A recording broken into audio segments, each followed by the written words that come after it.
अस्सलाम वालेकुम। आज मैं आपके लिए बहुत ज़बरदस्त सी रेसिपी लेकर आई हूँ। बहुत प्यारी सी रेसिपी नान खताई की, खलीफा नान खताई की। इसको मैं आपको बनाने का तरीका और स्टोर करने का तरीका भी बताऊँगी। स्टोर तो हम जब भी करेंगे जब ये बचेंगे। तो जैसे ही ये बनते हैं फ़ौरन ही ये साफ़ हो जाते हैं। बहुत मज़ेदार सी रेसिपी है, बहुत जल्दी बन जाने वाली है, बहुत ही माशाल्लाह माशाल्लाह से परफेक्ट बनती है। आप अगर इस तरीके से फॉलो करते हैं तो आपकी नान खताई भी इसी तरह ही बनेगी। बहुत मज़ेदार सी रेसिपी है। इंशाल्लाह मेरे साथ रहिएगा। मैं आपको एक एक स्टेप आपको बताऊंगी कि इसको कैसे बनाना है और किस तरह इसको हम कौन कौन सी चीज़ इसमें डालेंगे। बहुत प्यारी सी रेसिपी के साथ बिस्मिल्लाहिर्रहमानिर्रहीम हम शुरू करते हैं कि नान खताई को किस तरह बनाते हैं। खलीफा नान खताई, इसमें बादाम जाते हैं और आपने बादाम ले लेने हैं कि इसको हमने कितने डाले हैं, किस तरह के डाले हैं। तो साथ रहिएगा। अगर आप नए हैं तो चैनल को सब्सक्राइब ज़रूर कर लें। तो मैंने ली है सूजी, तकरीबन 3 टेबल स्पून मैंने खाने वाले लिए हैं। और इसमें लिया है बेसन, आधा कप लिया है। और आप चीज़ों को नोट अच्छी तरह कर लीजिएगा। इसमें शुगर पाउडर लिया है 1 कप। और इसमें मैंने लिया है मैदा। मैदा जो लिया है मैंने तकरीबन 1.5 कप लिया है। और इसमें देसी घी कितना जाएगा, तकरीबन मैंने आधा कप ले लिया है। देखते हैं कितना इसमें जाएगा। और इसमें 1 अंडे की जर्दी जाएगी। और इसमें ये बादाम जाएंगे जिसको मैंने दरमियान से काट दिया है। और इसमें जो जाएंगे वो है बेकिंग पाउडर 1 टीस्पून। और हाफ़ टी स्पून इसमें मीठा सोडा है। और उससे भी हाफ़ टी स्पून इसमें इलायची पाउडर है। और नमक है इसमें 2-3 जैसे हमने चुटकियाँ सी ले ली हैं नमक की, जिससे बैलेंस रहता है चीनी का। देसी घी लिया है आधा कप। इसमें हम एक बाउल में इसको डालेंगे। डाल के उसमें शुगर जो पिसी हुई है, पीस के आपने शुगर डाली है। 1 कप मैंने लिया है। 1 कप मैंने मैदा लिया है, उतना ही मैंने शुगर को लेना है। और बाकी जो इसको अच्छी तरह मिक्स करेंगे और मिक्स करके फिर इसमें जौन सी चीज़ें डालेंगे साथ रहिएगा। बहुत अच्छे से आपको समझाऊंगी, आप अच्छे से देख लें ताकि आपके बिस्किट, आपकी नान खताई भी इसी तरह बने। बहुत परफेक्ट बनी थी, बहुत मज़ेदार बनी थी कि बच्चों ने 1 या 2 दिन में ही चट कर दी थी। मैंने सोचा था इसको स्टोर करूँगी, लेकिन आप इस तरह 1 कप के हिसाब से बनाएं। फिर बाद में आप बहुत ज़्यादा सारी बना लें, क्योंकि अभी मौसम भी है तो आप इसको स्टोर कर सकते हैं। ये देखिए मैंने बहुत अच्छी तरह उसको घी को और चीनी को मिक्स कर दिया। अब इसमें मैदा डाल दूँगी। मैं जो 1 कप लिया था मैदे का, वो अच्छी तरह इसको छान लेंगे। हर चीज़ को छान के यूज़ करना है। मैंने पहले भी छान के रखा था, अब जब इस्तेमाल कर रही हूँ तब भी इसको छान के यूज़ कर रही हूँ। बेसन डाल देंगे। बेसन भी हमने अच्छी तरह छान के ही इस्तेमाल करना है। और इसके साथ बहुत फाइन जो बारीक पिसी हुई सूजी है, अगर आपके पास मोटी है तो उसको ग्राइंडर में पीस लें और उसको बारीक कर लें। और उसको भी साथ में ही इसको हमने छान लेना है। और साथ में ही हमने 1 जो है टीस्पून जो है बेकिंग पाउडर का और हाफ़ टी स्पून जो है मीठे सोडे का, वो भी इसी के अंदर डाल लेंगे ताकि सारा मिक्सचर एक जैसा ही हो। बहुत अच्छे से छान लूँगी। छान के इसमें इलायची पाउडर भी डाल दिया। और इसमें डाल दिया मैंने जो नमक चुटकी भर लिया था वो भी डाल दिया।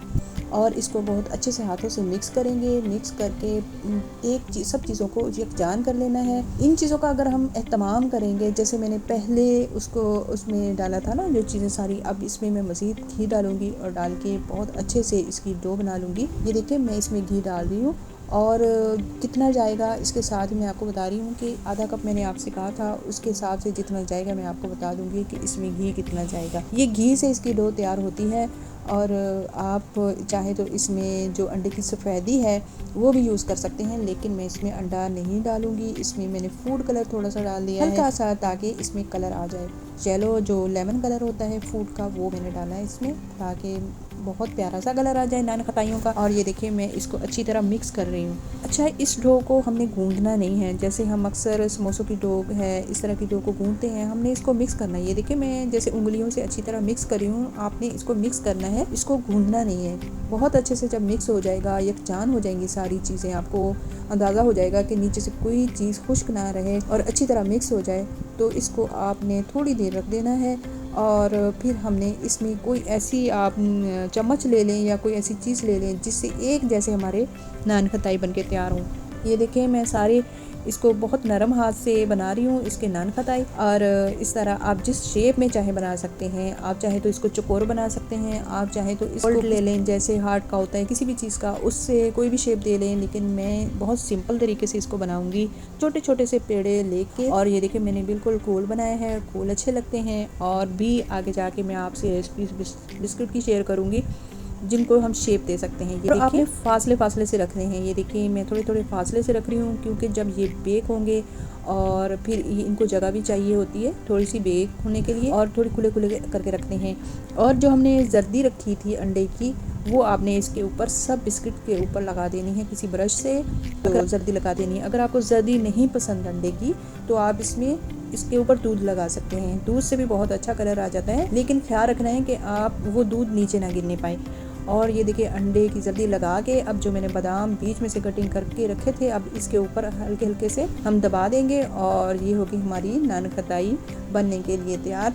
बहुत अच्छे से इसको हमने सारे के ऊपर बादाम लगा देने हैं, लगा के और फिर इसको हम बेक करेंगे। आप चाहे तो इसको ओवन में बेक करें, लेकिन मैं विदाउट ओवन के आपको बताऊंगी कि इसको कैसे इतने अच्छे हम बिस्किट बना सकते हैं।